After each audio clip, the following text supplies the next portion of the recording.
So how will Liz Truss navigate these extraordinary political times? Let's hear the thoughts of The Sun's political reporter, Noa Hoffman, and also former political advisor to senior Labour Party figures, including Harriet, Harman and Miliband, Ayesha Hazarika. Hello to you both. Thank you very much for coming in. Right, the pressure is really on. How difficult is it going to be, Ayesha? Well, I think it's going to be incredibly difficult for Liz Truss.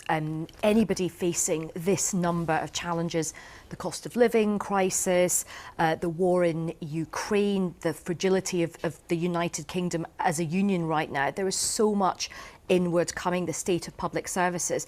But on top of that, she has got a massive issue about party management here.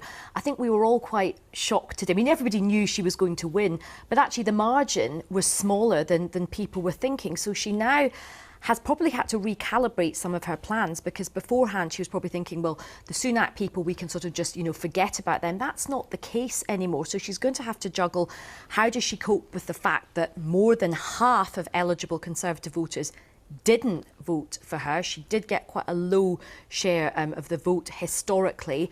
She knows that Rishi Sunak is going to be on the backbenches. A lot of his supporters are going to be in the backbenches. A lot of people she's going to move out of the cabinet are going to be sort of disgruntled with her approach. And also she's going to have the spectre of Boris Johnson, who, even if he doesn't run again, he is going to be a thorn in her side. And I think for a lot of people on the backbenches, the stakes are so high for her, and she has mapped out such a definitive economic plan, and she's committed some very big hostages to fortune. No new taxes. She said no energy rationing. And there's going to be a lot of people who will be sitting back and waiting for her to fail and go, I told you so. In terms of readers of The Sun, I mean, they might be attracted by those tax cuts, the reversal in national insurance. They might be attracted by this huge package, which appears to be coming. According to the front page of The Telegraph, it says energy bills are going to be frozen until the next election. What do you think they want from her? So what our Sun readers want is a very clear plan about how she's going to help them to pay their bills. Because at the end of the day, a lot of our readers are very hard workers. They're doing the Tory way of life. They're working hard to make ends meet, and ends meet isn't enough because of soaring inflation, because of these staggering energy bills. So they're going to want to see a plan, and tax cuts actually aren't going to be enough for a lot of our readers. They're going to need help. She originally ruled out any new handouts, and that was quickly reversed, and she's made a promise to Sun readers writing for our paper that helping them is going to be one of her #1 priorities, and we'll be watching very carefully to see that she does that. You talked about whether she can unite the party. I mean, we've seen the leaks about who's going to get the top jobs in the cabinet. It's, they're loyalists. There were people who came out for her early on. Yeah, very interesting that she does look like she probably will have to stick with people who are loyalists. I mean, remember, when you become a new leader, you're at the very height of your power is really in the first week of you sort of being there. So she will want to surround herself with people who she feels are her lieutenants, but she is going to have to think about what's happening in the backbenches. She is going to be having to think about, of course, as you've just said, about what's happening with the public. And I think we talk about the first 100 days of a Prime Minister, but I actually think the next 7 days are going to be absolutely critical for Liz Truss, because there is one story in town, and that is energy bills. And what is she going to do? And do you think, Noa, if she gets this, I mean, depending on what she does finally announce and how it's going to be paid for, this could determine the outcome of the next general election?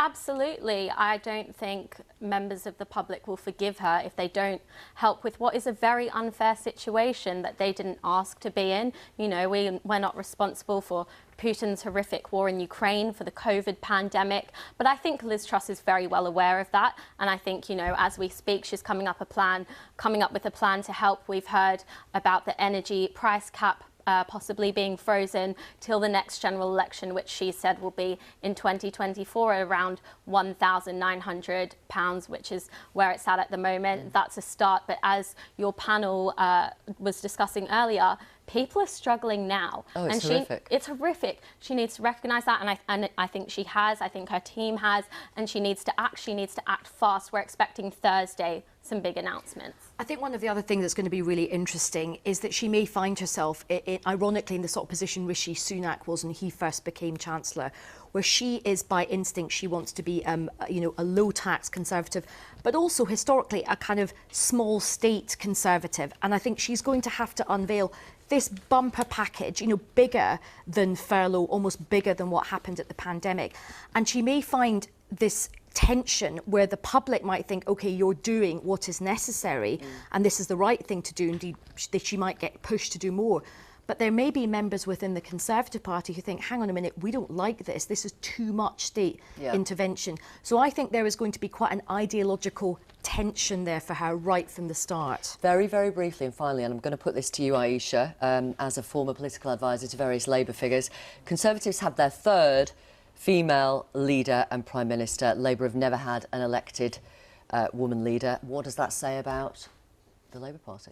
Well, the Labour Party has absolutely got to do better as the party of equality, and fair play to the Conservatives.